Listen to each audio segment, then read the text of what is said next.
All right. Welcome back, everyone. We're diving deep today. And, it's something I think a lot of us might be overlooking. I mean, we all know how important it is to, make sure our dogs get enough walks and playtime. Right. Yeah, for sure. But recently, I was reading this article, Mental Stimulation in Dogs.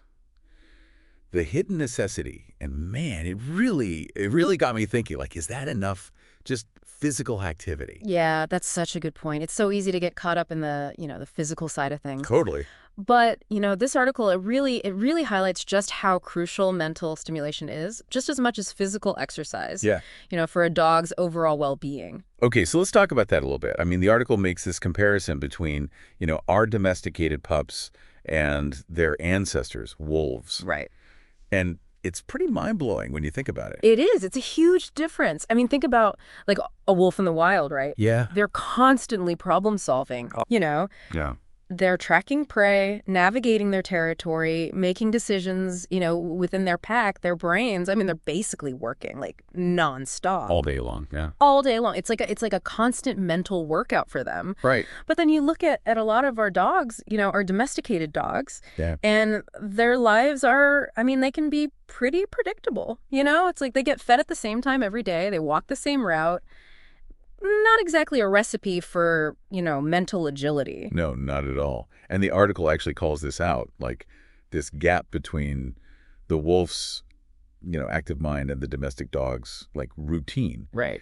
It calls it a recipe for trouble. Exactly. Yeah. And that's kind of scary when you think about it, right? It is. Because it's not just about, our dog getting a little restless or bored. The article highlights some serious potential consequences of, not meeting those mental needs and things that we often just kind of dismiss as like bad behavior. So I'm curious, like, what do you think is going on in a dog's mind, when they start, like, chewing up everything in sight? Like, why do they do that? Well, I think it's easy to get frustrated when, you come home and you find your favorite shoes shredded or, the couch cushions have been attacked. Yeah. But what we really need to understand is that a lot of times this is coming from boredom. Yeah. It's not necessarily disobedience. It's the dog trying to find some kind of stimulation, some mental stimulation on their own because they're not getting it, elsewhere. So they're taking matters into their own paws. Exactly. So instead of getting mad, maybe we should be asking, what does my dog need to be doing to engage their mind? And it's not just, those destructive behaviors, right? The article, it also talks about anxiety, even depression in dogs who aren't getting that mental stimulation. Yeah, absolutely. And those can manifest in all sorts of ways. I mean, you might see excessive barking, pacing, obsessive behaviors. Yeah. And in some cases it can even lead to aggression. Oh, wow. Because when a dog, doesn't have healthy outlets for all that pent-up energy and frustration, things can escalate pretty quickly. Okay, so we know boredom is bad. Yeah. But how does mental stimulation actually work, like, for a dog? Does it affect their brain differently than physical exercise? Absolutely. It's really fascinating when you look at the science behind it. Okay. So when a dog is, really engaged in problem solving or learning something new, it actually triggers the release of dopamine in their brain. And dopamine's the feel-good hormone, right? Exactly. But it's more than just making them feel happy, Dopamine is actually super important for learning, for memory, and even, their cognitive function as they get older. So it's not just about keeping them entertained in the moment. Right. It's like about keeping their brain sharp and healthy as they age. Exactly. That makes a lot of sense. Speaking of keeping their brains engaged, the article mentions this program called Brain Training for Dogs.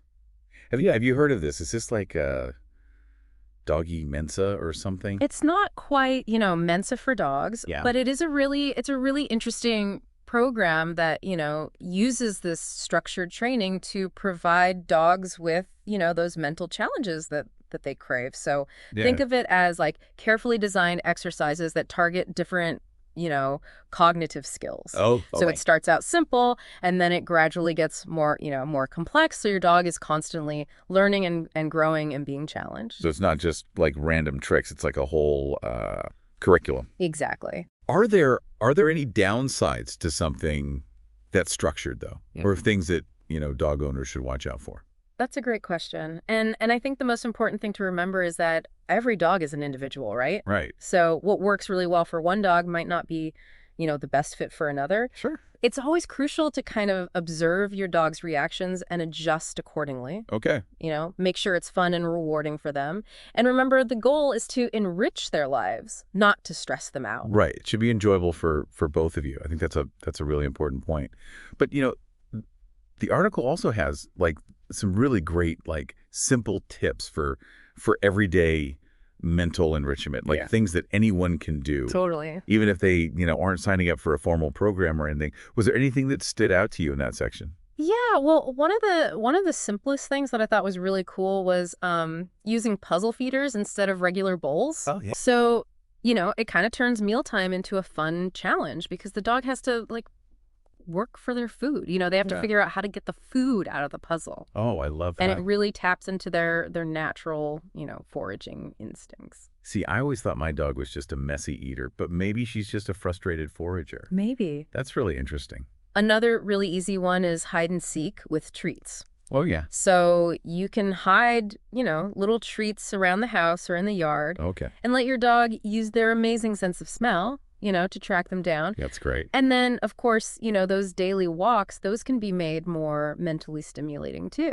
Yeah, how do you do that? Well, instead of just doing the same old route all the time, vary it up. Okay. Encourage your dog to sniff and, and explore new scents. It's like their version of reading the news, I love that, yeah. They're getting all the latest, neighborhood gossip from the trees and the fire hydrants. It's so easy to fall into like a routine with our dogs, but you've given us so many easy ways to shake things up. So what's the big takeaway here? Yeah. A tired dog isn't always a fulfilled dog. Is that right?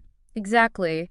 They need that mental exercise just as much as they need physical exercise. Okay. And, we owe it to them to provide both, for their well-being and their happiness. And what I love about this is that, mental enrichment, it's not just about, preventing like bad behavior.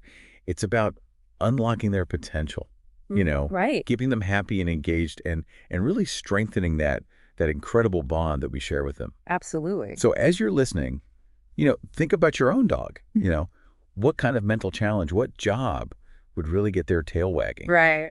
And there's so many different things you can try. Yeah. Maybe it's brain training for dogs. Maybe it's a new puzzle feeder. Maybe it's just, a more adventurous walk in the park. Yeah. Like the possibilities really are endless. They are. So until next time, keep those tails wagging and those brains working. Absolutely.